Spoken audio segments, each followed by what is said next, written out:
pessoal, tudo bem? Estamos aqui para mais uma entrevista e hoje um assunto muito interessante que eu acho que nesse momento vem para nos ajudar também, né? E a nossa conversa, nosso bate-papo hoje é com a Lara, tá? A Lara é psicóloga, né? Lara, fala um pouquinho de você para gente. Oi, pessoal, tudo bem? Como vocês estão? Bom, eu sou a Lara, tenho 29 anos, sou psicóloga, tenho formação em gestão de recursos humanos, atuo na área clínica e na área de RH. Estou cursando também meu último ano na área do direito, então tudo que abrange pessoas eu estou estudando. Que legal, né? Acho que traz uma contribuição muito boa essas duas áreas, né, Lara? Com certeza, com certeza. Uhum. Tudo que envolve pessoas, direitos, e a gente está numa fase em que a gente precisa saber do que a gente tem direito e os nossos deveres, principalmente. Sim, só agora uma curiosidade, o porquê, tio, assim, você fez psicologia e depois foi para direito, por que essa escolha? Nesse meio tempo, eu fiz a minha pós-graduação em psicologia jurídica, né? Porque na clínica eu atuava com crianças em fases de separação dos pais, então eu juntei as duas áreas justamente para trabalhar com pessoas. Ai, que legal. É apaixonada, então, por pessoas. Estou apaixonada por pessoas. Eu também. Mas eu gosto mais dessa área de aprendizado e desenvolvimento. Muito bom também. Importante. Claro. Pode falar. Não, isso mesmo, importantíssimo. Bom, então a nossa proposta hoje é conversar um pouquinho sobre um sentimento, né, que está aí dentro das pessoas, né, acho que faz parte. Até teve uma outra entrevista que nós já conversamos um pouquinho com o psicólogo Danilo também, e ele trouxe uma explicação sobre a diferença, né, das emoções, dos sentimentos, então ele deu todo esse pano de fundo aí pra gente. E aí a nossa proposta hoje é nos ater ao sentimento do medo, né? E aí eu queria que você então explicasse um pouquinho para nós como que esse sentimento atua, né, dentro da gente, que sentimento é esse que está aqui e muitas vezes a gente nem se dá conta que ele está tendo tanta ação nos nossos comportamentos, né? É verdade, é bem isso. Então, o medo, ele é uma sensação que proporciona um estado de alerta, né? E esse estado de alerta, ele pode ser um receio de algo físico ou psicológico. Então, o que acontece? Através de algum estímulo, tanto ele mental ou físico, a gente entra em um estado de alerta. E com isso, né, a gente tem algumas respostas. E tá aí o nosso alerta para esse sentimento, né? Porque, assim, existem 3 graus de medo. O que antecede o medo é a ansiedade, que a gente tem uma sensação de ansiedade. Depois disso, tem o medo e tem o pavor. Então, para que isso tenha um equilíbrio, para que a gente consiga reconhecer, a gente tem que estar atento ao que nos alerta, né? Então, isso pode ser através de crença, pode ser através de alguma interpretação, de alguma imaginação. Então, esse estado de medo é um estado de alerta. É um sentimento comum, então, a todas as pessoas, né? É um sentimento comum e, assim, eu tenho até um colega meu, psicólogo, que fala, sentir medo não é anormal. O anormal é só sentir medo. Então, assim, é um sentimento que todos nós temos e, na verdade, todos deveriam ter. O fato de não ter medo é você arriscar a sua vida, é você ser vulnerável, se colocar em situações vulneráveis. Então, se as crianças nascem sem saber o que é isso. Né? Então, isso são implementados pelo pai cuidador, pela mãe cuidadora, enfim, pela pessoa que está em alerta ali, para explicar de uma forma mais didática, de uma forma mais de vivência, o que é esse sentimento do medo, né? Porque muitos medos são de nós pais, né? Nós implantamos, mas existem os medos que são do ser humano, porque cada um vai ter uma sensação, vai ter um alerta sobre aquilo que está vivenciando. Interessante. Então, quer dizer que são fatores externos que provocam esse sentimento interno, é isso? Exatamente. São as vivências que nós somos impostos, né, que nós somos colocados a vivenciar, e faz parte da nossa sobrevivência humana. Igual, por exemplo, um pai que fala para o filho, não coloca a mão na tomada. E a gente sabe por quê? Porque pode dar um choque, pode vir a outras consequências. Então, não atravessa a rua sem olhar para os lados. Então, isso é um alerta, né? Uhum. E pode acontecer alguma coisa se não houver esse alerta. Pode haver uma consequência. Uhum, entendi. E essa questão, então, que você falou, é normal, né, a gente sentir, a questão É normal e seria necessário. necessária, uma questão de né, cuidado com a nossa vida, né? A gente fala que é questão de sobrevivência humana. Uhum. Se você não tem um medo, se você não tem um pouco de receio do que pode acontecer, você atravessa a rua sem olhar, você coloca o dedo na tomada, você faz coisas que te deixam vulneráveis, né? Uhum. Situações vulneráveis.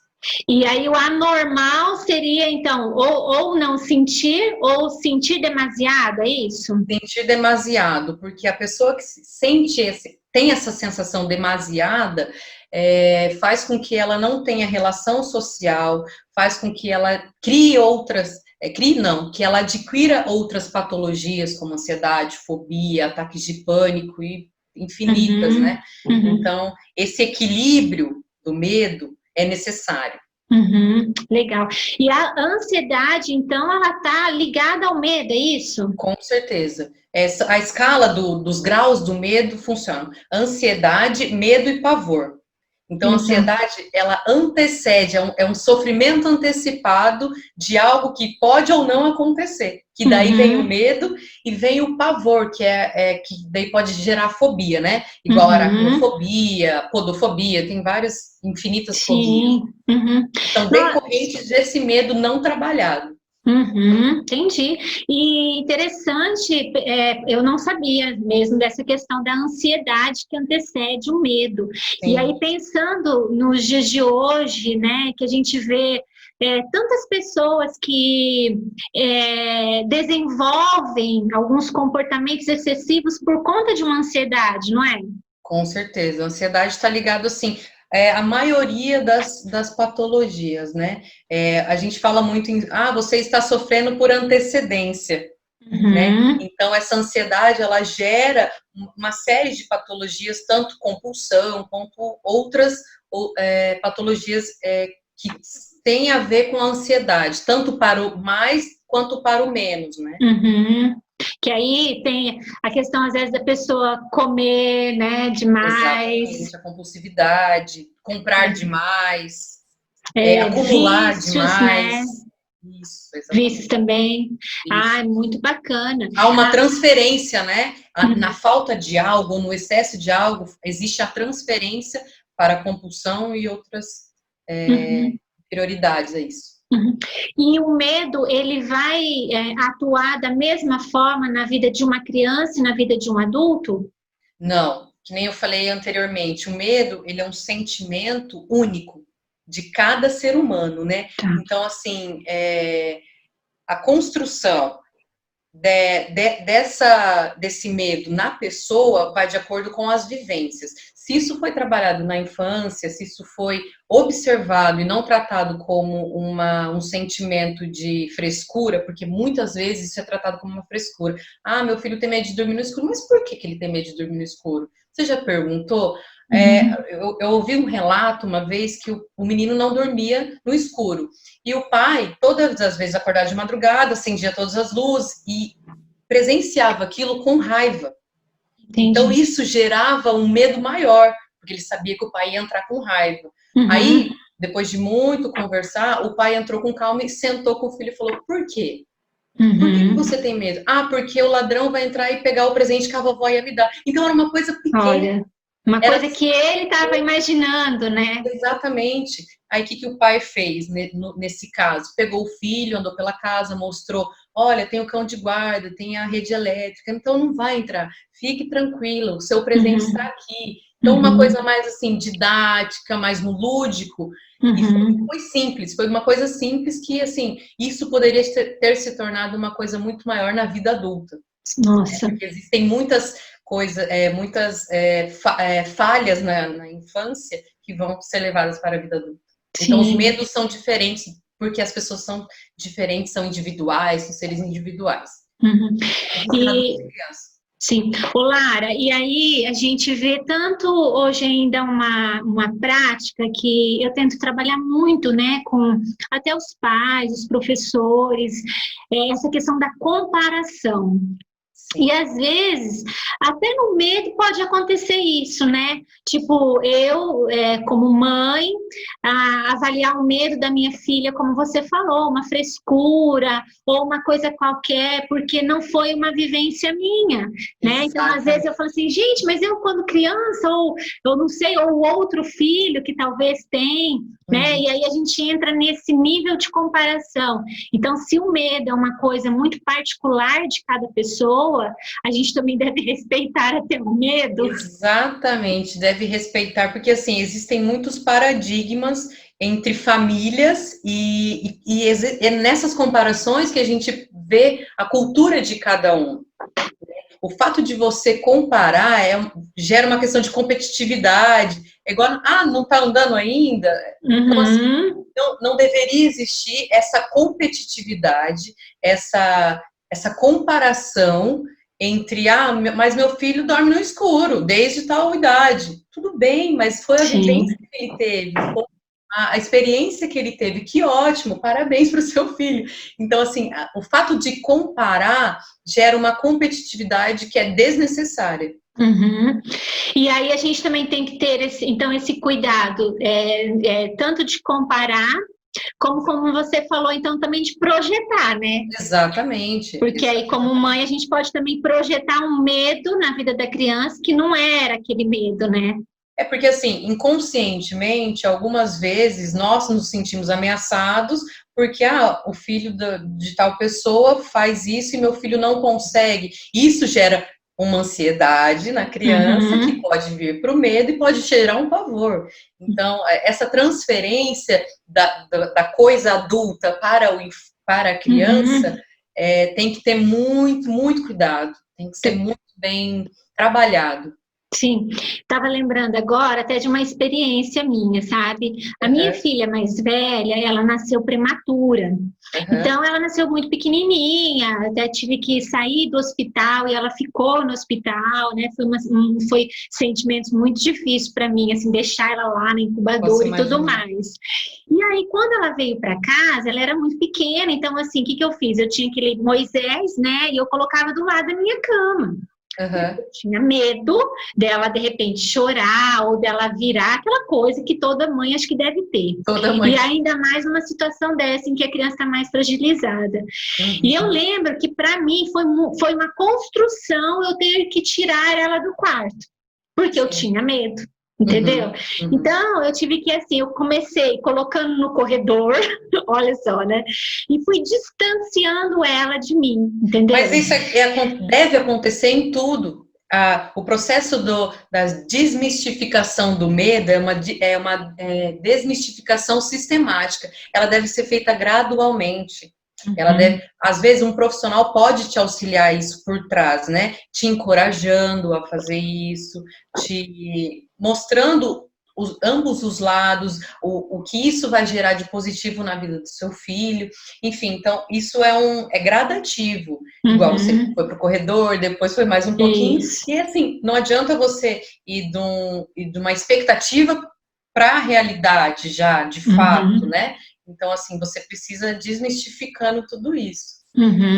E aí, outra coisa que eu queria saber também, até para tirar a dúvida agora do nosso procedimento, né? Eu vejo que, por exemplo, assim, a entrada da criança, ainda mais nessa fase que a gente atende lá na Escola da Educação Infantil, principalmente para os pais que estão colocando a primeira vez a criança na escola, gera todo aquele medo, aquela insegurança, né? Cada um, como você falou, com a sua vivência, com a sua experiência. E nós temos um comportamento assim, para o pai começar aos poucos deixando a criança na escola, né? Mas é importante ele deixar, nem que seja 15 minutos, meia hora, mas a criança ficar nesse ambiente ali com a professora e a professora ir construindo esse laço emocional com ela, eu sempre apresento para os pais que é uma coisa positiva, né? Então, tanto para a criança quanto para essa construção dos pais ao lidar com esse medo, é isso? Exatamente, porque você imagina, a criança está ali, vamos supor que ela vai entrar com 7 meses na escolinha. Os 7 meses de vida dela, ela viveu em um ambiente com determinadas pessoas. De repente, papai e mamãe vão deixá-lo na escola com pessoas que a criança nunca viu na vida. Então, você imagina, tem crianças que são super adaptáveis, mas tem crianças que são adaptáveis apenas com os pais. E os pais precisam trabalhar, têm seus afazeres, enfim. E como que a gente vai deixar uma criança num ambiente novo, que nunca viu na vida? Nunca viu a pessoa. Nunca viu as pessoas e outras crianças, enfim. Imagina o trauma que isso pode gerar. Por isso que é necessário 15 minutos, meia hora, voltar a buscar. E o importante também, eu sempre falei isso para todos os pais dos meus pacientes, converse com seus filhos, eles vão te entender. Todo passo a passo. A mamãe vai sair daqui, vai te levar para a escola é um ambiente tal. A gente tem que fazer um romantismo com a escola. Tanto um romantismo com o trabalho também. Papai precisa trabalhar, porque o papai vai salvar o mundo hoje. Então, fazer com que a escola seja um peso, o trabalho seja um peso.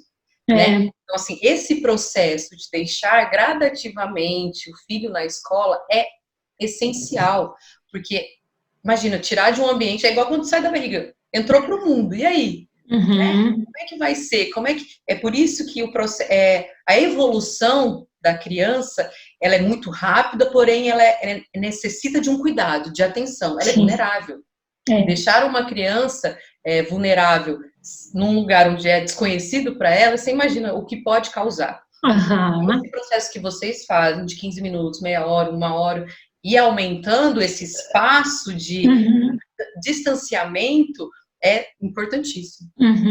E tanto para criança, eu acredito que para criança, na maioria é super tranquilo, mas é muito mais pensando nessa família, né? Exato. Porque gera um medo, né? Gera uma aflição de ambos os lados, tanto da mãe e do pai que deixa o filho lá, sobre a responsabilidade de pessoas que não são da família de fato, e da criança em si, no fato de socializar, de, meu pai e minha mãe não tá aqui agora, e agora, né? Querendo ou não, a criança, ela entende tudo, no ventre ela já entende. Imagina quando fora. E isso a gente percebe até porque às vezes a criança... A gente sabe, cada criança tem o seu tempo de adaptação, né? Eu sempre falo, depende muito de cada criança, adaptação. E já aconteceu algumas vezes da criança demorar um tempo a mais, né? Claro. E geralmente a gente vai conversar com os pais, né? Até para entender um pouquinho mais a dinâmica da família. A dinâmica familiar, exatamente. E é interessante que às vezes a gente até percebe que por conta de... não sei se eu posso chamar como traumas, mas a vivência dos pais no ambiente escolar, quando criança, né, pode também determinar o nível da segurança deles em lidar com esse momento. E aí é a transferência. É a transferência das nossas vivências, dos nossos medos para os nossos filhos. Eles são as nossas extensões, porém são pessoas diferentes, com vivências diferentes. É isso que a gente tem que saber separar, né? Tem que separar, isso mesmo. Legal. E você estava falando sobre essa questão de crianças às vezes com medo de dormir, né? E eu percebo que a gente sempre vê mesmo pais falando, parece que chega uma fase, sabe? Que os medos deles estão mais, né? Ou não sei se é aquela transição em que eles estão ali da fantasia com a realidade. Existe algum período na infância que é mais possível que esses medos aconteçam? Na verdade, assim, depende também das vivências. O fato de o pai ou a mãe ir trabalhar escondido do filho não é uma coisa legal. A gente, que nem eu falei, a gente tem que conversar com os nossos filhos.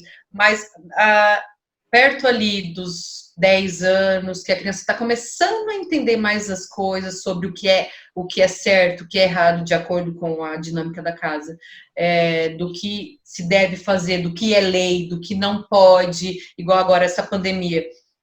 Quando que a gente achou que ia ter que sair de casa com máscara?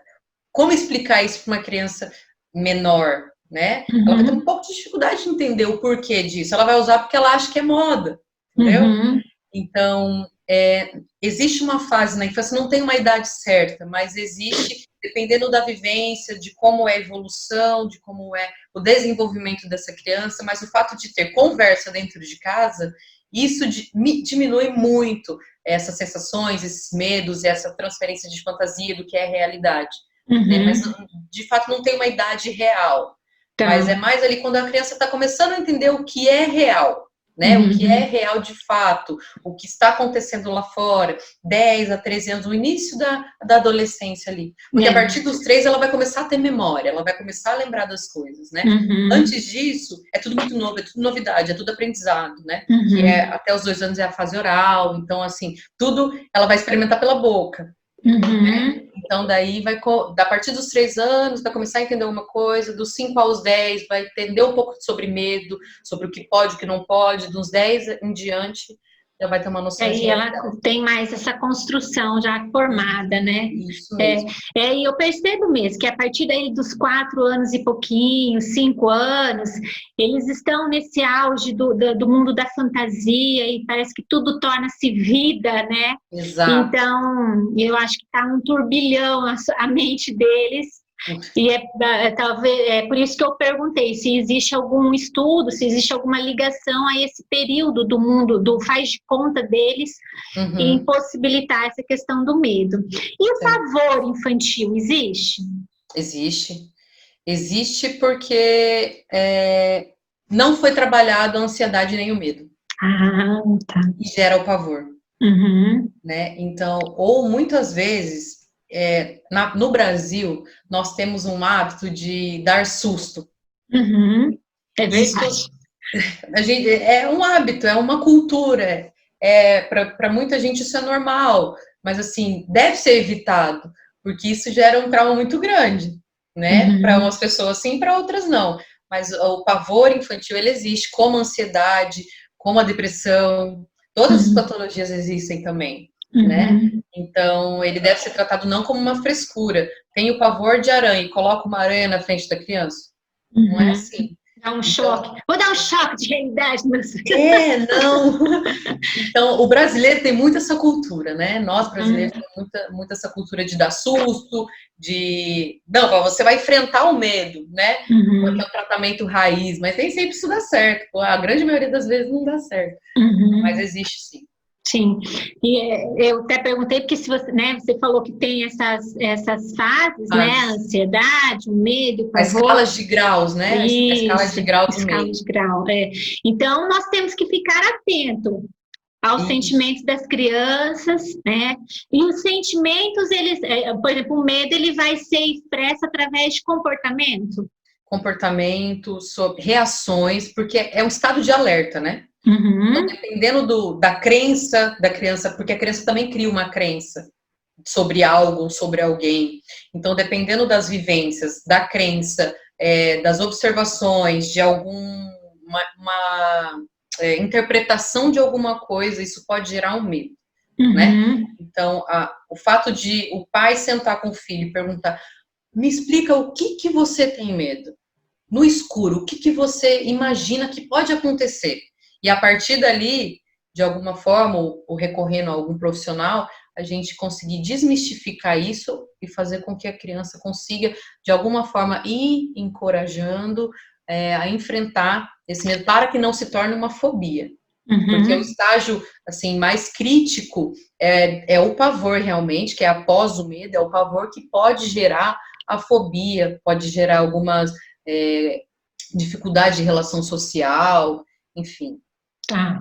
Bom, pode ocorrer assim, a criança pegue a transferência do medo do pai que não anda de avião e ela nunca vai viajar de avião. Então, tem muito a ver com o adulto cuidador.